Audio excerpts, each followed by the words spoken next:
All right, so I've asked you guys, my students, to keep some sort of weekly vlog or document what's going on in your lives during the coronavirus pandemic. And I thought that I need to do the same just because, maybe I'm on a different side of things than most of my students are, you guys are. And plus, it'll just be good to have documentation of these things and my thoughts, anyways, for my kids in the future. So I think for me, the biggest change in general is the social changes with things.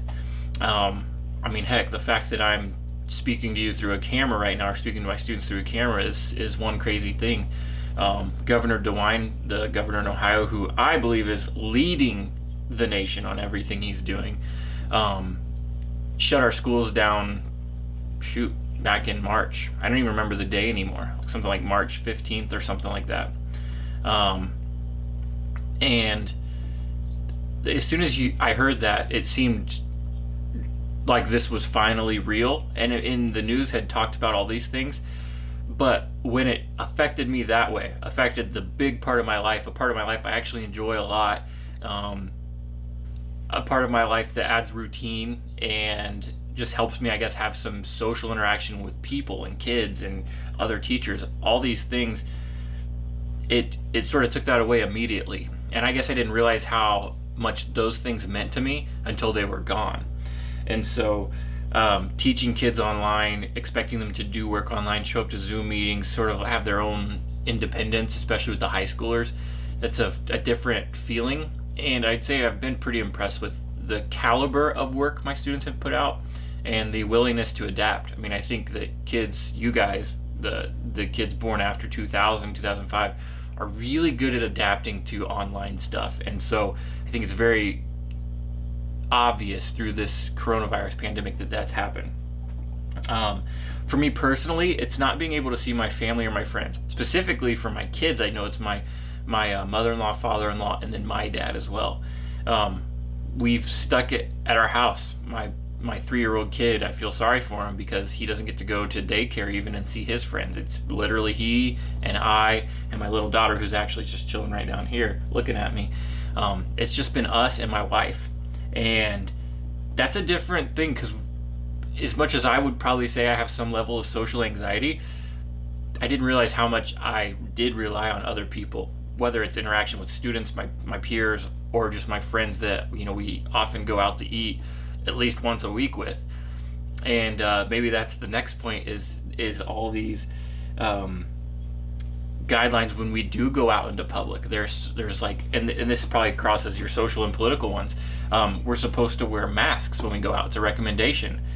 That's crazy. Like, I feel like I've only ever seen that in Asian countries. So that one is hard for me to get used to, especially interacting with people with a mask on your face. It feels weird. So hopefully that doesn't become the new norm, but I have a feeling that effect will ripple for a long time, and every year we'll kind of see resurgence of the masks now, like they often have in the Asian countries, China, Korea, Japan, those.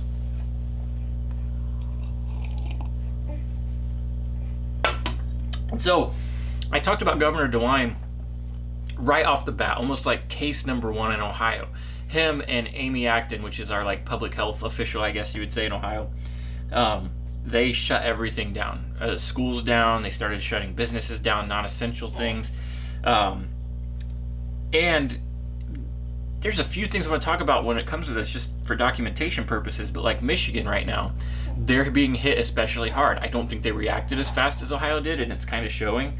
But their governor has put in some really strict stay-at-home orders.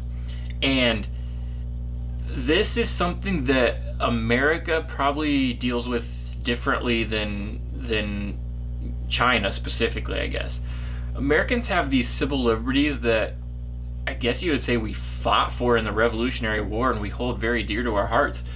And to tell people they can't go out into public, to tell people that they can't do essentially what they want, that's typically legal, doesn't sit well with Americans, period.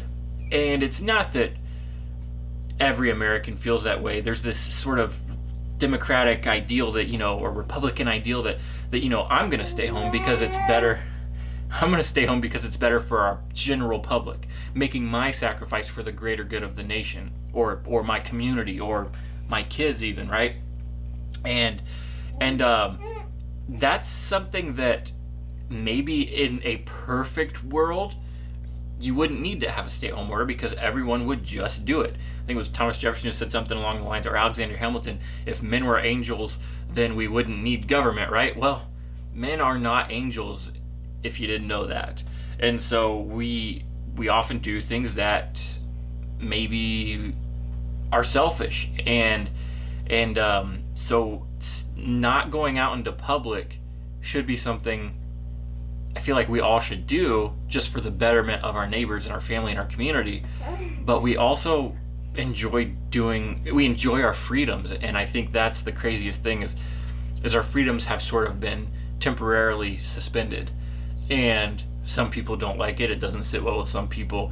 I mean, I definitely don't like it, but I feel like my attitudes towards it are more mild, and I've tried to remember the Republican doing it better for everyone, my family included. And then maybe the economic impact might be the greatest thing that lasts from this. Almost all businesses, regular businesses, are kind of shut down, or people are working from home. Gas prices have tanked. Like, they're at $1.25. I even saw in Toledo 99 cents, and this is April 16th. I saw on the news that they were 99 cents. So for you guys to understand, when I started driving in like 2002, 2003, gas in Texas, which is where I lived at the time, was 89 cents. And I remember it getting up to like $1.25. I could put $5 in my '89 Honda Prelude, and that could last me for like 2 weeks, right?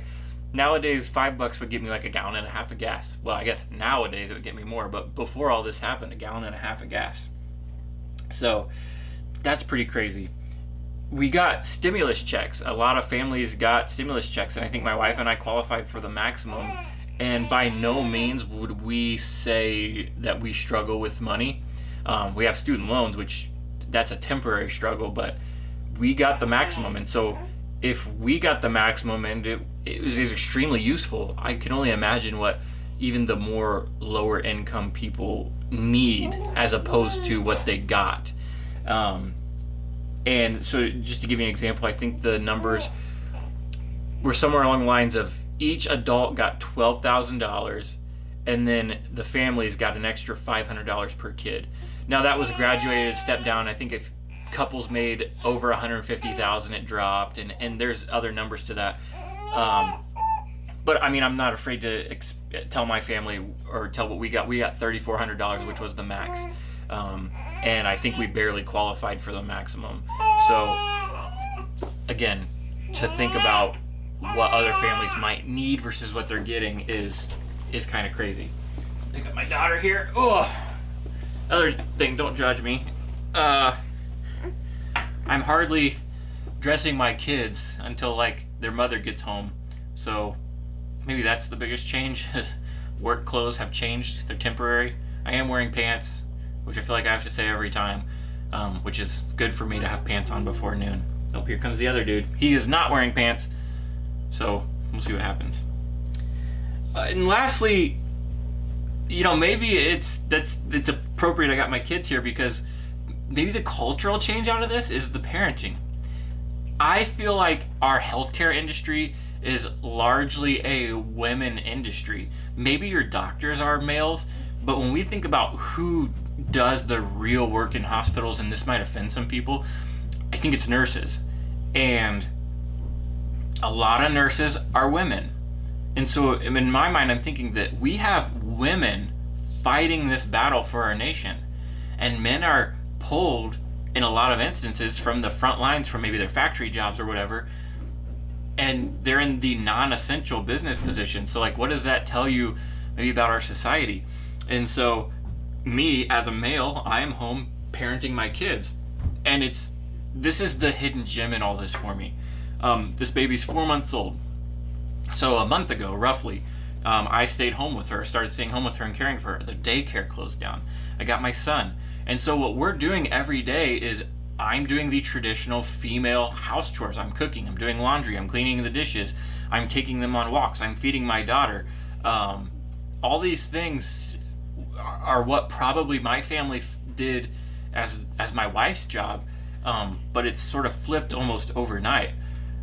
I am enjoying the bonding and stuff that's going on with this, but the selfish male part of me just wants to be able to come home from work, mow the lawn, sit and watch TV. Like it's a weird feeling, and it feels wrong almost for me to have these beliefs or feelings. But I am enjoying the bonding time with my kids and stuff, and especially our cats probably hate the fact my son's home all the time because literally he just shut one of them in our laundry room so he can chase it around and catch it. So poor cats. So that's my first vlog. I'm sure it's probably coming close to 10 minutes now. But if you guys are wondering what kind of things that you're supposed to vlog about, maybe this is something to start off. Just tell me about your life, your daily things, how things have changed for you, what you're struggling with, what you're doing great with, so on and so forth. And yeah, it's awkward talking into a camera, but the more you do it, the more used to it you get. So we'll try it out again next week and see what things have changed. Say bye, Oaks. Can you say bye?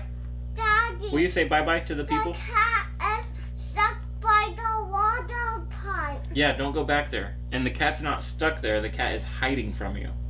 Why? Because you are torturing the cat. Apparently he didn't like that. So, all right, till next week, Mr. Kretz. See you guys later.